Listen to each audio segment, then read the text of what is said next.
how you look at them, what your perspective is, what questions you ask. And that big one, who am I? Do I exist? Do I not exist? That's a constant question. And we're always coming up with different answers.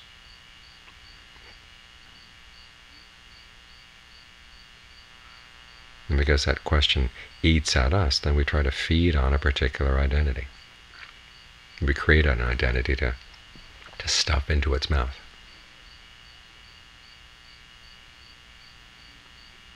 But if you can keep reminding yourself, that's not the issue.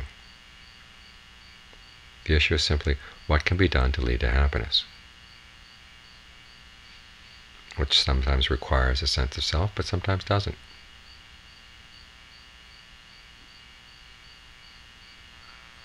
This is why right view is the beginning of the path, because it focuses on particularly that way of attending to things.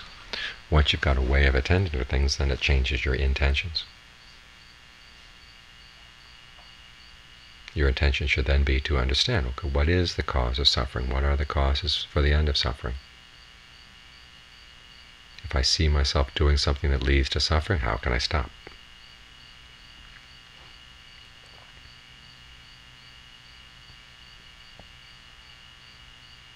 If I see that there are states of mind that lead to an end of suffering, how can I encourage them? How can I develop them?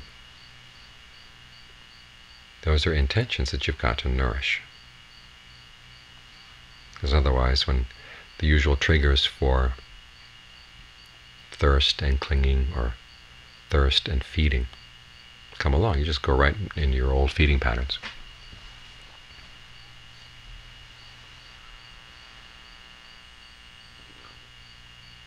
So to help strengthen the new way of giving attention or the new way of developing intentions, the Buddha has you develop certain perceptions. You've probably heard of the 3 characteristics. It's interesting to note the term 3 characteristics does not appear in the Pali Canon.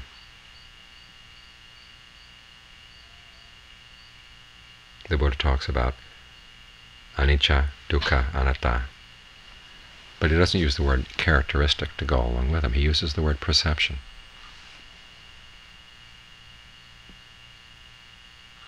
You learn to label things as inconstant, as stressful, not self. And there's the other connection he has is called anicca-nupassi, dukkha-nupassi, anatta-nupassi, is that you try to look for these qualities in your experiences. Particularly, you try to look at those raw materials that you ordinarily use to build your sense of yourself, to build your sense of the world.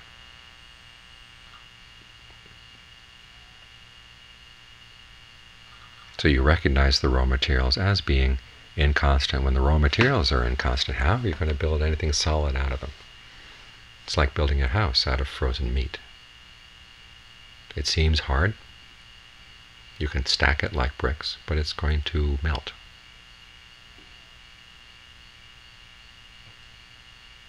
Who would want to live in a house like that?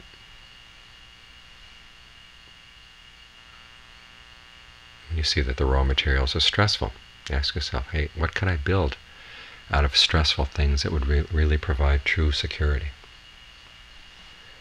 And when you see that they're not totally under your control, when they're anatta,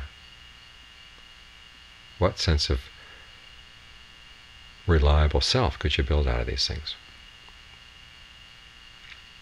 You can build a temporary sense of self, and as we've seen, there are times when you need that.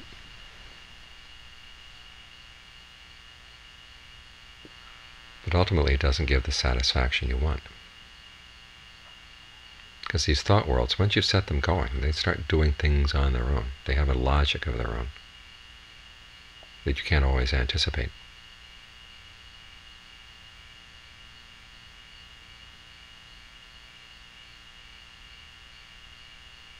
And so how can you trust them?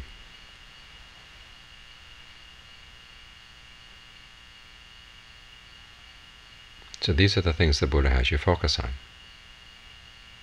Attention, intention, perception.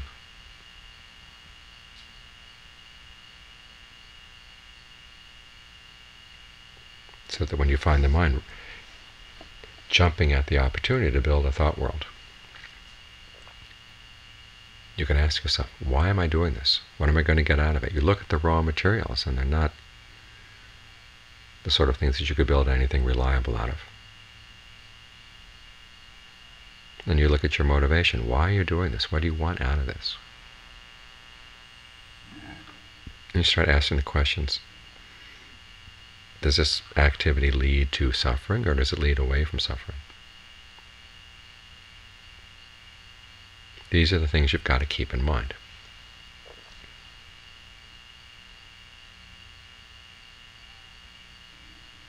And one way of doing that is to develop a good solid foundation here in the present, so it's easier to stay in the present. The longer the mind stays in the present, the easier it is to be mindful and alert. Dig down a few more steps in dependent core rising, and you've got fabrication.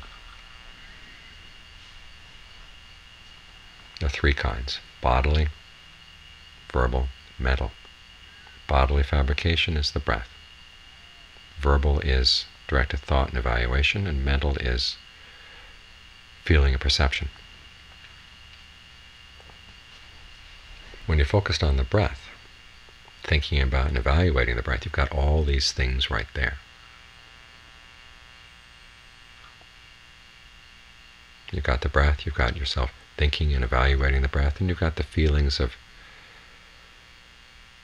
pleasure and pain that come from the breath. And also there's perceptions that keep you focused both on the breath and on the pleasures or the pains that come from the breath. When you learn to look at things in these terms and can maintain this world, okay, you're in a much better position to watch the process of how the mind creates those other worlds. When it forgets, when it tries to block out this world of the present, that's the ignorance that sets those other thought worlds into motion. So you've got to keep reminding yourself, stay here, stay here, stay here. Try to get as interested in the breath as you can. Try to understand, what is this breath energy anyhow? How does the in and out breath relate to the sense of energy in the different parts of the body? How can you create a sense of ease here that helps to satisfy you, that helps get rid of that hunger to go out and create other places, other worlds?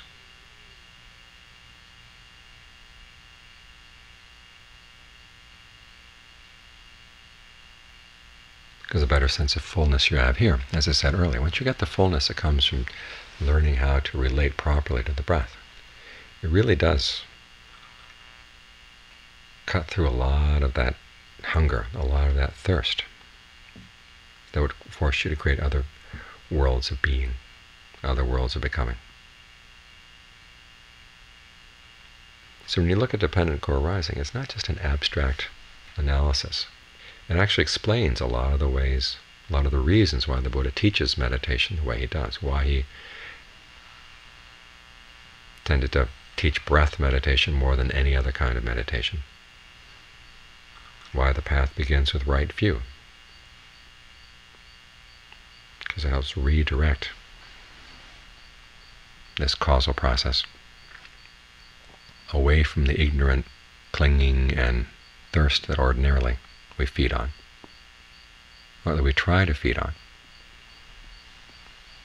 try to find some satisfaction, and focuses in a direction where it provides more satisfaction, a greater sense of fullness.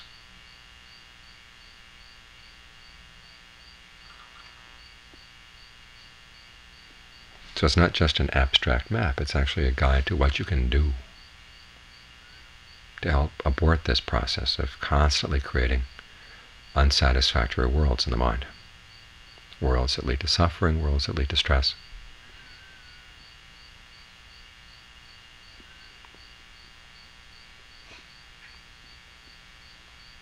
Teaches us new feeding habits.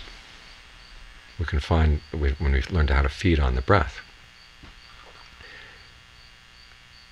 we don't have to create those different identities that need to go out and feed on other people.